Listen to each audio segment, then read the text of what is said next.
Sharon and Don McKay don't remember their first fair. I was almost a year old, I guess, at my first fair. I really don't remember my first fair because I was so young. But they do remember the fair of 1986.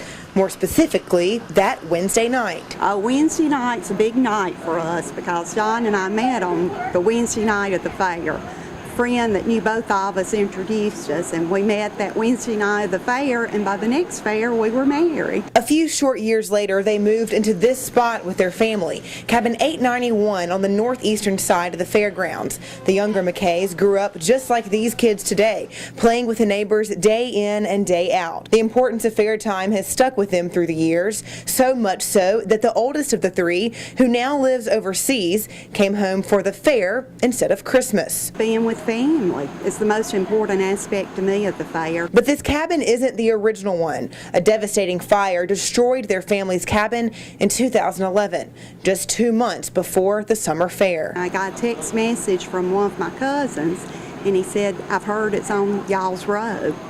So we kind of knew as we drove up, and when we got here, our cabin was in flames, and you could not get close because it was so intense the heat was. They had to rent a cabin that year, but now they've rebuilt, and it only made sense to make it bigger than before.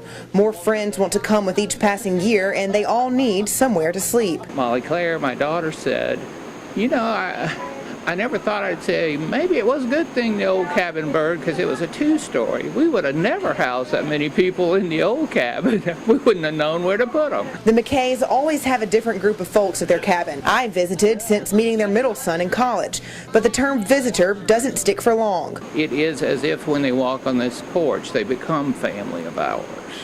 Our family just expands and everybody is just free. The porch would tell a million stories if it could talk. Every meal is eaten there, countless card games are played, and friends turn into family. And by the time they leave, they know the rule. We always say once you've been and visited, then you know you're welcome the next year. In Neshoba County, Margaret Ann Morgan for 7 on Your Side.